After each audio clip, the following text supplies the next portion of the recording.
아침 일라디오.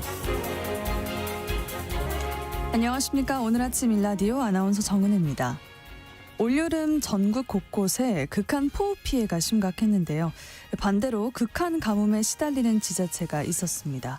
바로 강릉 지역입니다. 어제 아침에 이 지역 오봉 저수지의 저수율이 식수 공급의 마지노선으로 여겨진 15% 이하로 떨어졌다고 하는데요. 그러자 강릉시가 수도 계량기 75%를 잠그는 제한 급수를 본격 시행 들어갔습니다. 관광 지역임에도 불구하고 공공 화장실을 폐쇄했다고 하고 초중고 단축 수업이나 휴교가 필요한 상황이라고 합니다. 심지어 농업용수 공급까지 중단되고 있다는데요. 오늘 새벽 서울에 많은 비가 내리고 있습니다. 전국적으로 많은 비가 내린다는데 오늘도 강릉에만 비가 적게 내린다고 합니다. 이런 상황에서 정부가 강릉 지역에 대해 재난 사태를 선포했습니다. 전국의 소방차들이 집결해서 급수를 퍼나르는 상황이고요. 오늘부터 큰 물탱크 차량으로 교체해서 하루 3,000톤을 급수한다고 합니다. 강릉만 유독 심각한 가뭄 피해, 다양한 원인 분석과 근본적인 대책 마련이 필요해 보이기도 합니다. 모쪼록 실효성 있는 대책 마련을 해나가면서 계속되는 무더위 속에 지역민들의 고통을 최대한 덜어줄 수 있었으면 좋겠습니다. 9월 1일 월요일 오늘 아침 일라디오 출발합니다.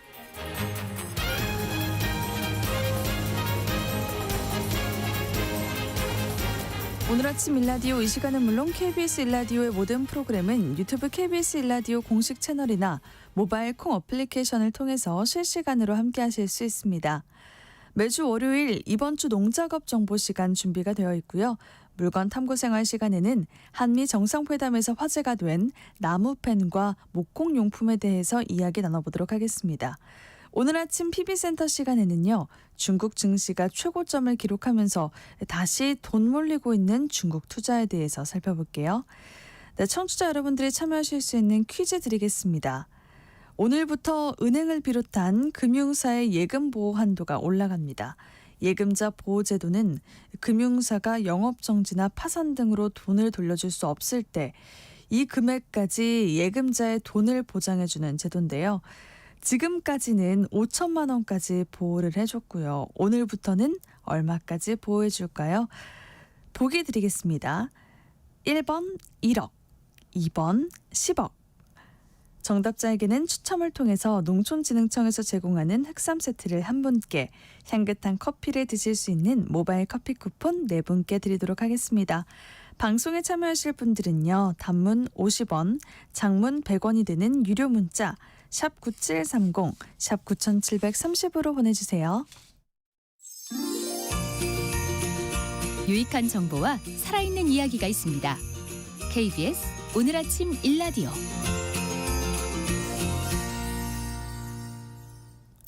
이번 주 농작업 정보를 전하는 시간입니다.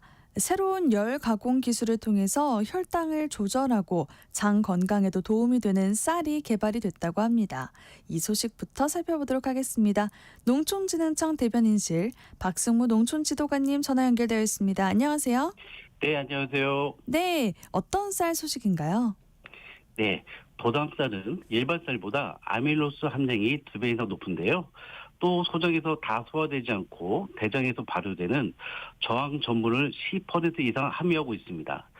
농촌진흥청에서 개발한 열 가공 기술을 적용하면 이 저항 전분 함량이 더 높아지는데요. 바로 이 점이 건강에 긍정적인 효과를 주는 핵심이라고 할 수 있습니다. 네, 이 기술을 통해서 그런 효과를 높일 수가 있군요. 건강 증진 효과가 어떻게 증진되는 건지 좀 더 소개를 해주시죠. 네, 동물 실험을 진행했는데요. 고지방식이 먹인 그룹과 고지방식의 도담쌀을 함께 먹인 그룹을 비교했습니다. 그 결과 도담쌀을 먹인 그룹은 공복 혈당이 무려 48%나 낮아졌고요. 혈당 조절 호르몬 분비를 자극하는 부티도산을 만드는 유익균도 약 2.8배 늘어났습니다. 그렇군요. 혈당뿐만이 아니라 이 장내 환경에도 변화가 생겼다고요? 네, 맞습니다. 분변소 미생물을 분석해 보았는데요. 저항 전분을 잘 분해하는 유익균인 누미노코쿠스 부르미가 크게 늘었고요. 장 전방을 보호하는 낙상균도 확인됐습니다. 반대로 염증을 유발하는 유해균은 아예 발견되지 않았는데요.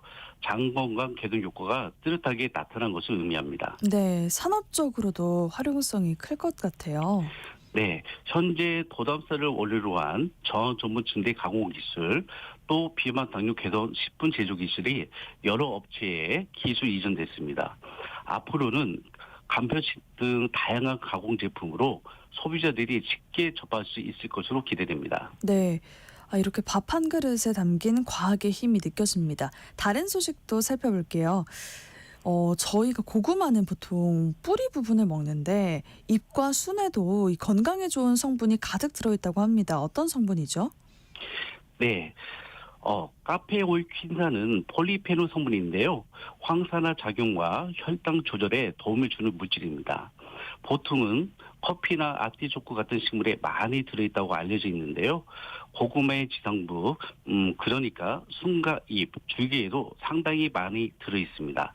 농촌진청에서는 이번에 국내 재배 품종을 대상으로 실제 함량을 자세히 분석했습니다. 네, 카페오일 균산. 이 품종과 부위에 따라서 차이가 있었을 것 같은데요. 어떤 결과가 나왔습니까? 네, 예상대로 부위별 차이가 뚜렷했는데요.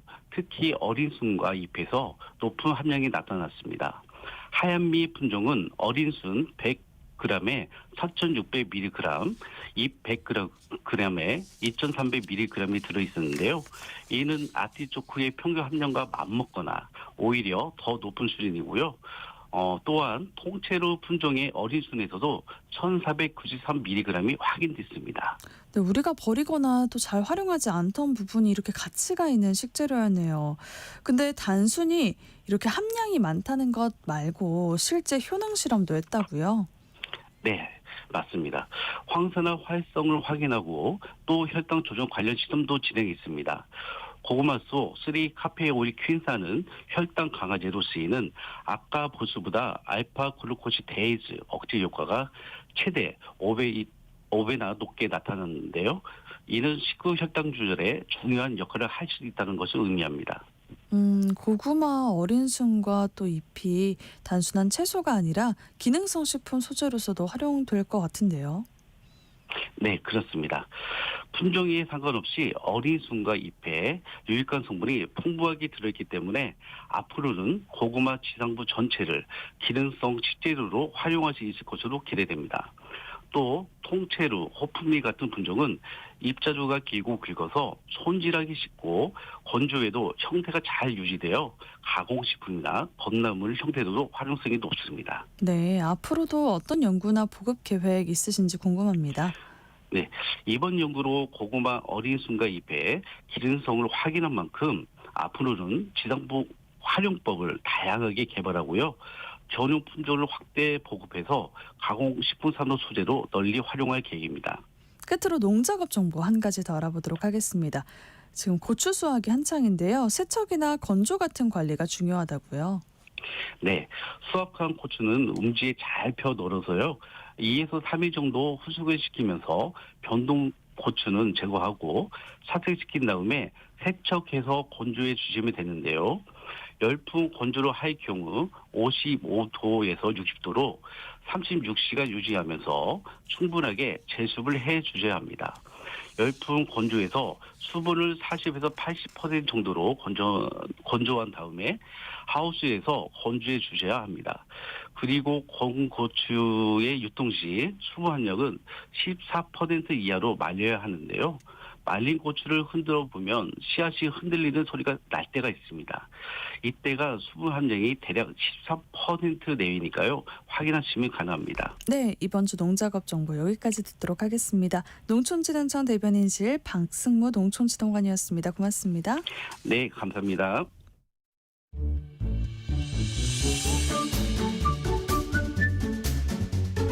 아침을 여는 기분 좋은 습관. KBS 오늘 아침 일라디오.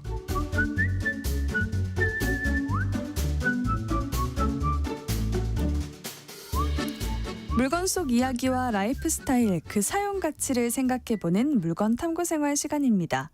오늘은 최근 한미 정상회담에서 화제가 된 나무펜 그리고 그러한 목공용품에 대해서 이야기 나눠보도록 할게요. 박찬용 작가와 함께합니다. 안녕하세요. 안녕하세요. 네, 이번 한미 정상회담에서 이재명 대통령이 펜이 깜짝 인기였잖아요. 네, 그렇습니다. 양국 정상회담 회담이 끝나고 서로의 펜을 보게 되는데요. 네. 그때 도널드 트럼프 미국 대통령이 이재명 대통령의 펜을 보고 칭찬을 보냈습니다.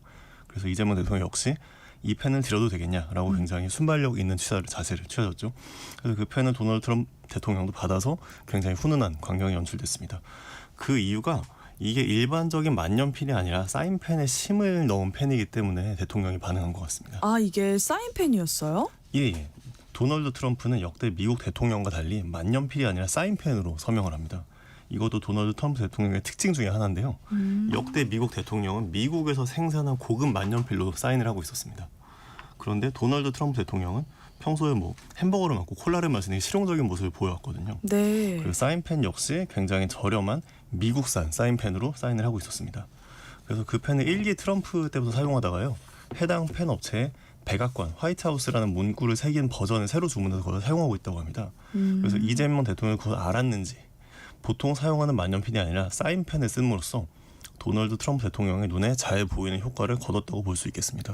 신경 써서 그걸 들고 갔을 것 같네요. 네네. 네. 실제로 사인펜은 만년필에 비해 필기가 편하기도 하기 때문에 아무래도 여러 상황에서 쓰기 편할 것 같습니다. 아, 그렇군요. 이게 사인펜이 쓰기 편하기도 하고 또 글씨체도 좀 굵잖아요. 맞아요. 그런 펜은 혹시 어디서 살 수 있을까요? 일반적으로는 살 수 없습니다. 왜냐하면 사인펜은 평소에 이제 저렴한 펜으로 취급이 되기 때문에 네. 그런 펜답게 기본적인 플라스틱 케이스에 담겨 나오기 때문입니다. 저희가 흔히 쓰는 펜들 있잖아요. 그렇죠. 그래서 이 펜은 대통령실이 특별히 주문해서 만드는 것으로 알려져 있습니다. 그래서 수제 펜을 만드는 전문 업체들이 있는데요. 그래서 그 펜의 닙 역할하는 펜 쪽 부분만 일반 사인펜, 유성 네임펜이라고 하는 펜을 사용해서 그 펜의 속을 집어넣고 그걸 감싸주는 나무 케이스를 만든 겁니다. 그냥 케이스를 따로 제작을 한 거라고 보면 되겠네요. 그렇습니다. 케이스를 합쳐서 이제 별도의 펜을 만든 거죠. 그래서 그 펜에 보시면 일반 볼펜은 물론 일반 만년필보다도 펜 굵기가 조금 굵은 걸 볼 수 있습니다. 그건 아마 잉크를 넣는 그 카트리지와 펜 크기 자체가 보통 펜보다 조금 더 굵기 때문일 겁니다. 그만큼 펜도 굵어지겠죠. 네. 근데 그렇게 제작을 하면은 세상에 하나뿐인 나만의 펜이 되는 거잖아요. 맞습니다. 그 펜 사진이 많이 노출이 되는데요. 그 펜 사진을 보면 확실히 고급품인 걸 알 수 있습니다. 그 나무를 깎은 모양새도 그렇고 그 원목 자체의 고급스러운 상당히 잘 보입니다. 그러더라고요. 맞아요.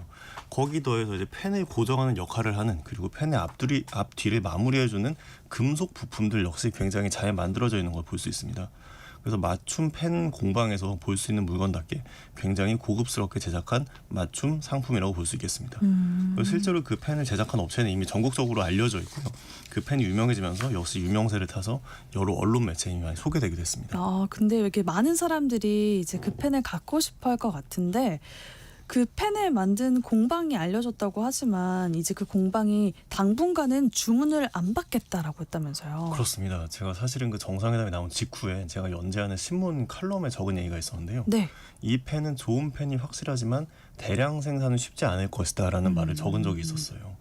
왜냐하면 이 제품은 공장에서 하는 제조가 아니라 사람이 하나씩 만든 공예의 문법으로 열심히 하나씩 잘 깎아 만든 거였거든요. 네. 그런데 이게 안타깝게도 아니면 자연스럽게도 제가 그 원고를 적은 신문이 나온 그날인가 다음 날에 해당 펜 업체에서 당분간 주문을 받지 않겠다는 입장문을 올리셨더라고요. 그래요. 예, 그래서 그 펜 업체의 입장문이 홈페이지에 올라와 있는데요. 그 입장문을 읽어보면은 제조와 공예의 차이점에 대해서 잘 생각해 볼 수 있습니다. 그래서 그 펜 공방에서는 스스로가 소규모 공방인지라 많아도 하루에 10대 개 정도만 제작이 가능한데 지금은 한꺼번에 너무 많은 연락이 들어와서 제작을 하기가 어렵게 되었다. 그래서 지금 당장은 주문을 닫아둡니다. 라고 적어주셨습니다. 아, 그렇군요. 예, 아울러서 주문이 언제 되는지 언제 가능한지 자기가 만든 것을 언제 받을 수 있는지 등등의 정보도 현재로는 알 수 없다라고 적어주셨거든요. 근데 이거는 이 업체가 뭔가를 하지 않겠다는 게 아니라 예를 들어서 얼마나 생산을 할 수 있고 그것들이 시간이 얼마나 걸리고 그거를 고객에게 알려주고 이런 식의 요소를 확보하는데 별도의 시스템이 필요하다는 사실을 보여주는 사례라고 생각하면 되겠습니다. 그러니까 일단은 아예 안 받겠다는 게 아니라 지금 들어온 주문건만 제작을 하고 추후에도 받겠다 뭐 이렇게 받아들일 수 있겠네요. 맞습니다. 예. 이게 공장에서 대량으로 찍는 게 아니니까 이게 당연히 주문을 다 받고 약속을 하기가 참 어려울 것 같아요. 그렇습니다. 그게 제조와 공예의 차이라고 볼 수 있겠습니다. 그러니까 적당한 품질을 맞추고 그거를 많이 대량 생산을 하고 그리고 그걸 약속한 시간에 맞춰서 생산하는 것. 이거는 생각보다 어려운 일이고 시스템도 많이 필요한 일입니다. 네. 그래서 그 펜을 만든 공방이 당분간 주문을 받지 않겠다라고 한 것도 저는 사실은 충분히 이해할 수 있는 일이라고 생각했습니다. 그래서 제 마음 같아선 이참에 더 많은 분들이 맞춤 목공방에서 여러 가지 상품을 맞춰서 주문해 보셨으면 좋을 것 같다라는 생각도 했습니다. 맞아요. 꼭 이 공방이 아니어도 되니까요. 맞아요. 펜 공방 말고도 여기 말고도 다양한 펜 공방들이 있고요. 그리고 펜 말고 다른 것들도 나무로 사실 많이 맞춤 주문 제작을 할 수 있거든요. 그래서 그런 맞춤 목공품의 세계 자체가 더 많은 사람들에게 알려진 면이 있고 저는 그래서 이 개인적으로 이 모든 일이 좀 좋은 일이라고 생각합니다. 목공으로 또 어떤 거를 맞춰서 주문할 수 있을까요? 예, 상당히 많은 거를 할 수 있는데요. 예를 들어서 뭐 목공 펜은 물론이고 이를테면 나무 젓가락, 나무 숟가락, 아, 그러네요. 예, 소도구 같은 나무 접시 이런 것들도 다 맞춰 주문할 수 있고 한때 또 나무 도마가 또 유행했었잖아요. 맞아요. 나무 도마 역시 다양한 방식으로 맞춤 제작을 하는 업체들이 많이 있습니다. 그래서 그런 업체들이 다 전문적으로 운영되는 데들이 다 있거든요. 그래서 뭐 이를테면 나무 도마 같은 경우는 사실 이제 실제로 요리를 하는 도마로도 많이 쓰이지만은 그 위생상 등등의 이유로 가정용에선 그냥 뭐 예를 들어 치즈를 담아 놓는다거나 이런 식의 과자를 담는다거나 이런 식의 그 접시로도 많이 씁니다. 네. 그런 거는 이를테면 나만의 내가 원하는 크기라든지 내가 원하는 모양을 원할 수 있으니까요. 그런 식으로 내가 원하는 거를 굉장히 잘 맞춰서 제작할 수 있다. 이런 것들이 맞춤 나무 공예품의 매력인 것 같습니다. 네. 또 뭐가 있을까요? 근데 이제 그 공방 주문 맞춤 나무 물건들의 장점은 세 가지 정도로 생각해봤는데요. 말씀드린 것처럼 일단 나의 수요에 맞춰서 잘 해줄 수 있다는 게 가장 큰 장점이라고 생각합니다. 그릇으로 친다면 내가 원하는 대로 내가 원하는 크기 아니면 내가 원하는 색 아니면 내가 좋아하는 나무 무늬 등등의 요소들을 충분히 반영할 수 있습니다. 숟가락이나 젓가락도 나무로 많이 만들 수 있는데요. 그런 것도 공방을 잘 찾는다면 내가 원하는 길이라거나 내가 원하는 무늬 등으로 충분히 세세하게 만들 수 있습니다. 내가 원하는 나무도 고를 수 있겠죠? 물론입니다.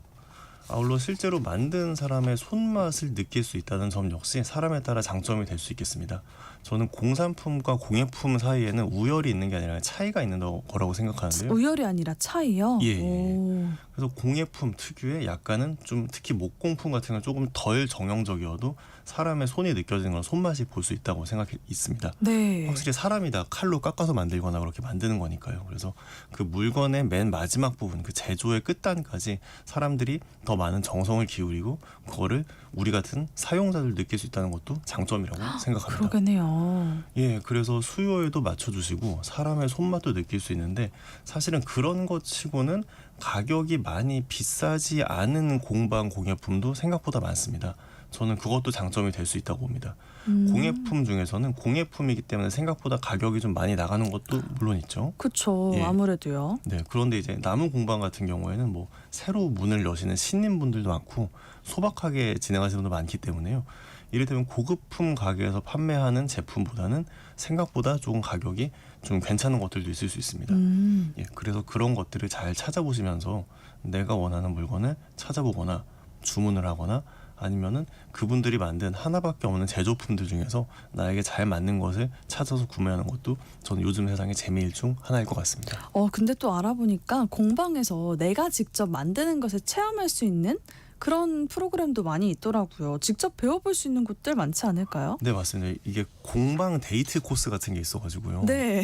뭐 요새 뭐 젓가락이나 숟가락 깎는 이제 원데이 클래스 같은 게 많이 있더라고요. 재밌겠네요. 예, 되게 좋은 거라고 생각합니다. 그래서 그런 식으로 많은 목공방들이 직접 물건을 만들 뿐 아니라 고객들에게 물건 만드는 거를 알려주는 일종의 클래스 역시 함께 운영합니다. 그래서 다양한 사이트에서 그런 클래스를 알아볼 수 있습니다.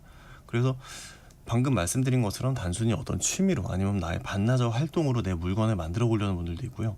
아니면 정말로 진지하게 나는 이걸 좀 진지한 취미로 삼고 싶다.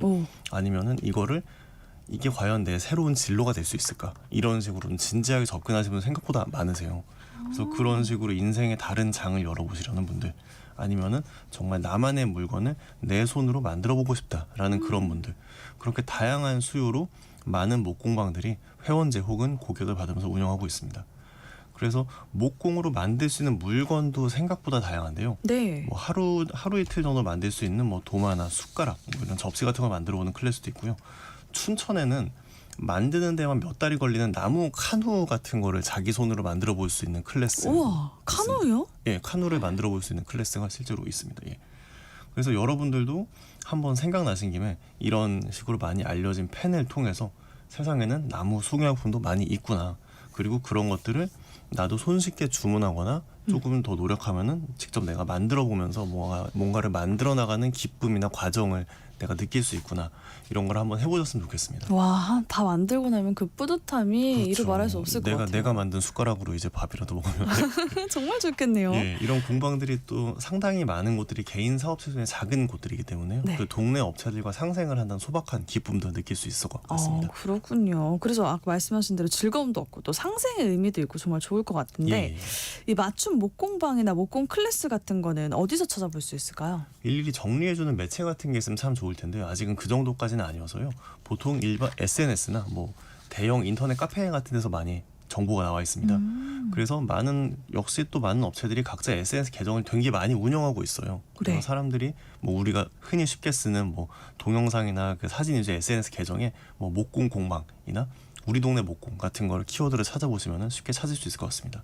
그리고 저 같은 경우 요즘에 이제 일반 포털 사이트에 제공하는 지도 앱이나 지도 서비스도 많이 이용하는데요. 그런 곳에서 그냥 목공 공방을 쳐보면은 내 동네 주변에 있는 열심히 하시는 그런 업체들이 많이 나옵니다. 그래서 다양한 업체를 찾아보는 거는 저는 별로 어렵지 않을 거라고 손쉽게 생각합니다. 찾아볼 수 있겠네요. 예. 물건 탐구생활, 오늘은 나무펜을 비롯한 목공용품에 대해서 이야기 나눠봤습니다. 박찬윤 작가와 함께했습니다. 고맙습니다. 네, 감사합니다.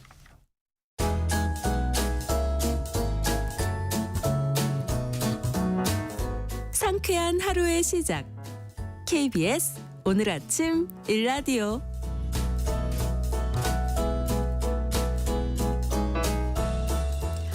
최근 중국 증시가 10년 만에 고점을 기록했다고 합니다. 그러면서 한 달간 국내 ETF 수익률 상위 10개 종목 중 9개 종목이 중국 투자형 상품으로 집계가 됐다고 하고요. 이번엔 중학개미 열풍이 운운되고 있다고 하는데 오늘 아침 PB센터 시간에는 요즘 왜 다시 중국이 주목받고 있는지 돈의 흐름과 투자 전망에 대해서 살펴보도록 하겠습니다. 하나은행 서울인터내셔널 PB센터 박진석 부장님 나오셨습니다. 안녕하세요. 네, 안녕하세요. 네, 부장님 본격적으로 시작하기 전에 네. 문자를 보내주신 분들 소개를 한번 해보도록 하겠습니다. 네. 9330님이 아침 출근길 카풀하는 동료와 함께 라디오 듣는데요. 오늘은 제가 운전하지 않아서 문자도 이렇게 보낼 수 있고 기분이 좋습니다. 감사의 방송 잘 듣고 있습니다. 라고 보내주셨고요. 3384님이 오늘부터 집에서 편안히 청취해요. 우리 둘째를 위해서 출산휴가 시작되었어요. 가족들 아침 준비하며 볼륨을 크게 틀어놓고 청취해요. 라고 보내주셨습니다. 문자 보내주신 분들 고맙습니다. 부장님. 네. 한때 중국 투자가 각광받다가 네. 꽤 오랫동안 주춤했던 것 같아요. 네. 요즘 다시 큰 관심을 받고 있는 것 같은데 중국 증시가 최근 10년 만에 고점을 기록을 했다고요? 예, 맞습니다. 중국 상하이 종합지수가 10년 만에 최고점을 찍으면서 투자자들의 관심이 다시 뜨겁게 달아오르고 있습니다. 상해 지수는 2024년, 그러니까 작년 12월 말 3,354포인트에서 지난주 금요일 3,857포인트로 마감해서요. 연초 대비 약 15% 상승한 수치를 보였습니다. 네. 그동안 미중 무역 갈등이나 부동산 문제 등으로 주춤했던 터라 이번 상승세가 더 눈에 띄는 것 같아요. 마치 잠시 숨을 고르던 거인이 다시 기지개를 켜는 모습이라고나 할까요? 참고적으로 중국은 3개의 증시가 있습니다. 그래서 가장 우리가 쉽게 접근하는 게 상하이 증권거래소가 있고 네. 그리고 심천이라고 하죠. 선전거래소가 있는데 여기는 주로 IT나 바이오 등의 그런 기업이 상장된 그런 중국의 나스닥 이렇게 보시면 되고요. 그다음에 외국인들은 중국 본토 투자가 쉽지 않아서 홍콩에 똑같은 중국의 종목을 상장한 홍콩 증권거래소가 있습니다. 이렇게 3가지 시장이 있다. 그냥 참고적으로 알아두시면 좋겠습니다. 그러면 외국인 투자자들은 이 홍콩 증권거래소를 네, 주로 홍콩을 통해서 주식 거래를 합니다. 그렇군요. 그럼 저희도 이걸 통해서 주식 거래를 할 수 있는 건가요? 그럼요. 예. 그럼 이렇게 강한 랠리를 이어가면서 중국은행과 증권사들이 투자를 제한하는 조치들을 잇따라 내놓고 있다고 합니다. 이게 사실인가요? 네, 맞습니다. 최근 중국 증시가 강세를 보이면서 중국 당국이 시장 과열을 막기 위한 조치들을 취했는데요. 대표적으로는 신규 투자자 계좌 개설을 제한하거나 신용거래 한도를 축소하는 등 시장으로의 자금 유입 속도를 조절하는 움직임이 있습니다. 주가가 지나치게 빠르게 오르면서 거품이 형성될 가능성을 사전에 차단하고 투자자를 보호하려는 의도라고 할 수 있습니다. 뭐 과속하는 차한테 이제 브레이크를 잠깐 밟아주는 그렇게 그런 이해하시면 거군요. 됩니다. 네. 그 정도로 열풍인지 몰랐습니다. 중국만 그런 게 아니라 우리 시장에서도 이번에는 중학개미다 이런 네. 말이 나오고 있다고 합니다. 국내에서 어디에 얼마나 투자를 하고 있길래 그런 건가요? 네, 뭐 사람들이 말을 되게 잘 만들어내죠. 그냥 중학개미다. 동학개미, 서학개미, 이제 중학개미인데 뭐 한국 예탁결제원에 따르면 올해 중국 본토와 홍콩 증시의 국내 개인 투자들의 순매수 금액이 눈에 띄게 늘었는데요. 네. 최근 3개월만 이제 보자면 300억 이상 자금이 몰리는 데가 코덱스 차이나 휴머노이드, 그리고 타이거 차이나 테크 탑 10, 그다음 타임폴리오 차이나 AI 테크, 이름만 들어도 주로 AI라든지 그다음에 반도체 쪽에 자금이 유입이 많이 됐다 이렇게 보시면 됩니다. 그렇군요. 그 국내 ETF 수익률 상위 10개 종목 중에 9개 종목도 중국 투자형 상품이라고 하던데 이것도 사실인가요? 네, 자금이 몰리면서 또 수익률도 많이 올라갔어요. 그래서 한 1등부터 3등 보자면 1등이 타이거 차이나 과창판 33.6% 지난 3개월간, 그리고 2등도 차이나 바이오테크 솔라액티브 33%, 3등은 차이나 반도체 31%, 이런 식으로 30% 이상 수익률을 낸 것도 다 중국의 바이오나 테크 기업이라고 보시면 됩니다. 그럼 중국 쪽에 좀 관심이 있다면 네. 그 아까 말씀해주신 홍콩 증권 거래소를 통한 거래뿐만이 아니라 이렇게 ETF 활용해도 되겠네요. 네, 개인이 직접 중국 주식을 사는 방법도 있는데 가장 대표적인 거는 ETF를 통해서 거래하는 게 아무래도 안전하죠. 그리고 그렇군요. 이제 미국처럼 개별 종목에 대한 정보에 우리가 접근하는 게 좀 쉽지는 않으니까요. 네. 물론 이제 공시는 되어 있지만, 네. 그러니까 부장님도 이렇게 마침 중국 시장 쪽으로 발령을 받으셨다면서요? 네. 이건 이런 배경이 혹시 있는 건가요? 뭐죠? 이건 전혀 상관은 없고요. 사실 제가 현재 일하는 서울 인터내셔널 PB센터는 우리 국민이 중국에 투자하는 것뿐만 아니라 중국 등 해외에서 대한민국에 투자하는 이른바 FDI라고 하거든요. 그러한 거에 대한 플랫폼이 되는 그러한 지점이라고 보시면 됩니다. 이제 다시 증시 이야기를 드리자면 네. 요즘 중국 시장 분위기가 좋아진 가장 큰 이유는 AI와 반도체입니다. 그래서 미중 갈등 속에서도 중국이 AI 기술 자립과 반도체 산업 육성에 사활을 걸고 있는데요. 이와 관련된 기업들의 주가가 크게 오르면서 전체 증시를 견인하고 있습니다.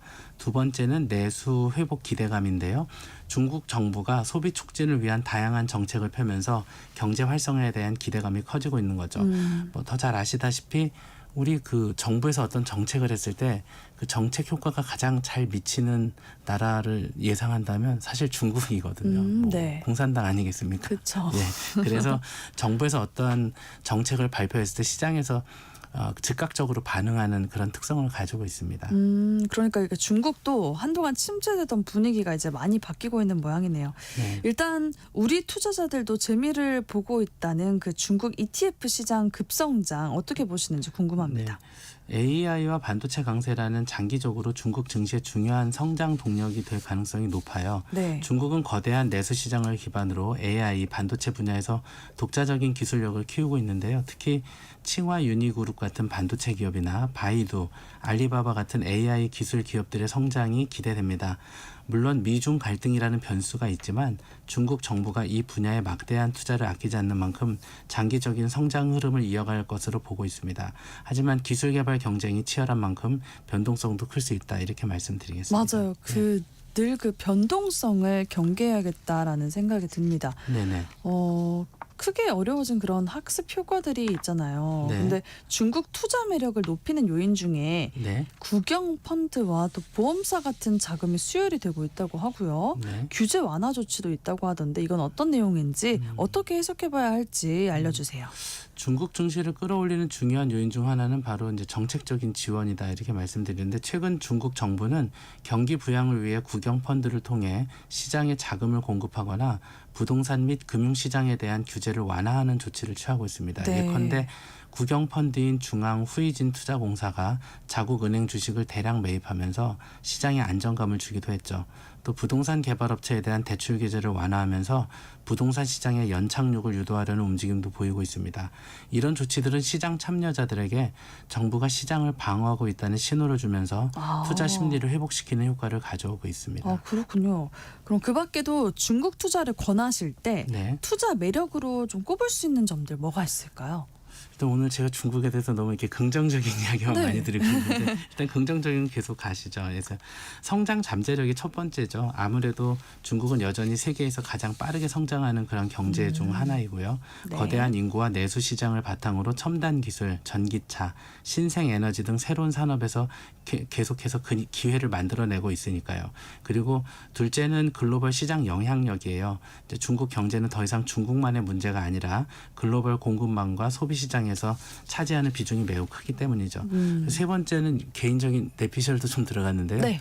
중국의 공과대학이 칭화대하고 북경대만 우리가 주로 알고 있는데 네. 사실은 글로벌 탑10 안에 들어가는 공과대학이 굉장히 많습니다. 그래서 우리가 이름을 잘 모르는 공대도 대한민국의 유수한 공대보다 더 랭킹이 높다. 그럼 사실 머리 좋은 젊은 청년들이 열심히 공부를 하면 그 미래는 자본과 결합됐을 때 강력한 시너지를 낸다라고 저는 생각이 듭니다. 맞아요. 네. 얼마 전에 그 뉴스를 보니까 그 우리나라 친구들은 공부를 잘하면 의대로 많이 가는 맞습니다. 반면에 중국은 공부를 잘하면 공대 공대, 쪽으로 예. 많이 간다고 미국과 하더라고요. 중국이 둘 다 공이 이제 머리 좋은 학생들이 공대를 많이 가니까. 네, 이렇게 중국에 대한 긍정적인 전망들이 많아졌네요.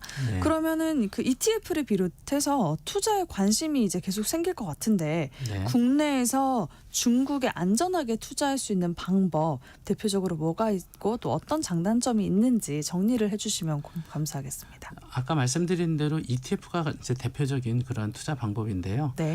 말씀드린 타이거, 차이나, 항생테크 뭐 이름에서도 중국의 기술주에 투자하는 그런 ETF라든지 코덱스 차이나 H 같은 ETF는 특정 지수를 추종하기 때문에 개별 기업의 리스크를 줄일 수 있다는 장점이 있고요. 네. 적은 금액 한 10만 원으로도 투자가 가능하니까 투자에 관심 있는 분들은 소액부터 시작하면 좋을 것 같습니다.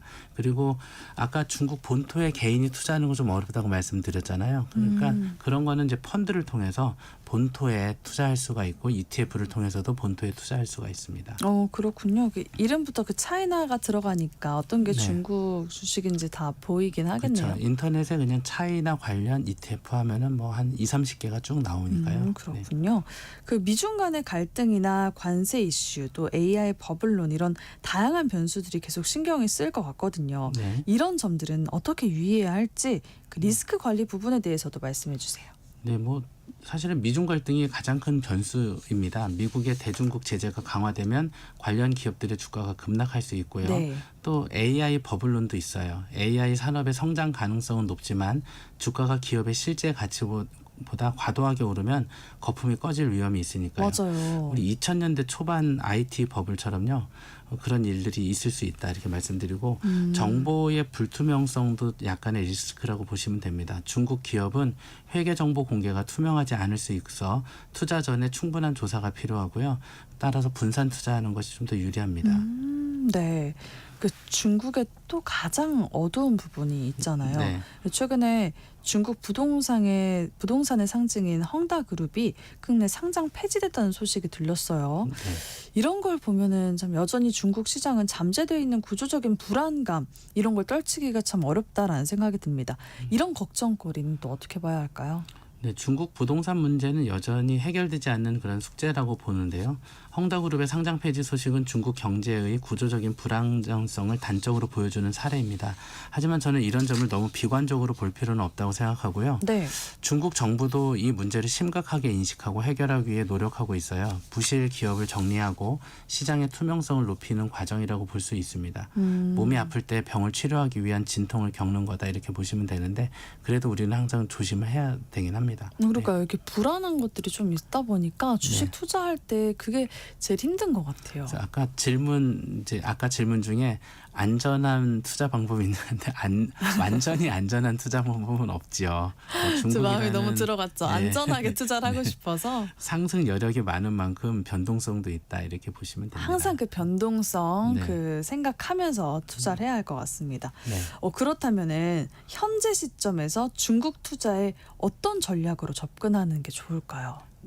가장 좋은 전략은 장기적인 관점으로 분산 투자 너무 교과서적인데요. 지금처럼 시장이 뜨거울 때는 한 번에 투자하기보다는 조금씩 분산해서 투자하는 정액 적립식 방식을 추천할 수 있고요. 정액 적립식 방식이요? 뭐 한 달에 30만 원씩 매월 투자한다든지 이런 방식이라고 볼 수 있겠죠. 이거는 그냥 뭐 내가 알아서 30만 원씩 정해서 투자를 그렇죠. 하는 걸 말씀하시는 거예요? 그리고 이제 IRP라든지 ISA 투자를 하시는 분이라면 이제 절세 상품이니까 그런 상품 투자하시는 분들은 포트폴리오 내에서 중국에 대한 ETF 비중을 조금씩 늘려간다든지 이런 전략을 취하면 좋습니다. 그것도 좋겠네요. 더군다나 비과세나 절세 효과가 워낙 크니까요. 네. 그리고요? 그래서 제가 말씀드린 대로 이제 기간을 분산하는 것도 좋고 그다음에 금액을 분산하는 것도 좋고 그래서 여러 가지 섹터를 나눠서 하시는 게 좋은데요. 이제 아까 3개월 30% 이상의 수익이 난 종목들을 무작정 추격해서 매수하는 것은 좀 지양하는 이제 하지 않는 것이 좋다 이렇게 말씀드리겠습니다. 그렇군요. 또 분배 투자하는 것도 중요하겠죠? 분배 투자요. 네, 좀 자산을 배분하는 것처럼. 자산 배분을 네. 예컨대 뭐 한 달에 50만 원씩 IRP를 한다면 뭐 30만 원은 뭐 선진국 내지는 한국에 투자를 하고 뭐 5만 원 내지 10만 원 정도를 중국에 투자하고 이렇게 나눈다면 좋을 것 같습니다. 네. 오늘 아침 PB센터 시간 다시 주목받고 있는 중국 투자에 대해서 함께 알아봤습니다. 하나은행 서울 인터내셔널 PB센터 박진석 부장님과 함께했습니다. 고맙습니다. 감사합니다. 네, 오늘의 퀴즈 정답은 1번 1억 원이었습니다. 이전에 가입된 예적금도 1억 원까지 보장이 된다고 하네요. 4378님이 1억 원, 4955님 1번 1억입니다. 3253님 정답 1번 1억 원. 장에 좋다는 신품종 쌀이 나왔다니 귀가 솔깃해집니다. 얼른 먹어보고 싶어요 라고 보내주셨고요. 0804님 정답 1억 원입니다. 꼭 1억 원 모아서 저축하겠습니다. 날마다 잘 듣고 있습니다. 또 이재호님이 매일 같은 시간에 라디오를 듣고 있습니다. 유익한 내용이 상당히 많습니다. 늘 KBS 아나운서 그리고 기자분들께 감사드리고 보이지 않는 곳에서 늘 수고하시는 관계자분들에게도 감사합니다. 행복하시고 건강하세요라고 보내주셨습니다. 매일 들어주셔서 저희가 더 감사합니다. 그럼 정답자 중복 당첨 여부 확인 후에 홈페이지에 당첨자 올려놓도록 하겠습니다. 오늘 아침 일라디오 지금까지 아나운서 정은혜였습니다. 월요일 출근길 힘내세요. 모두 좋은 하루 보내세요.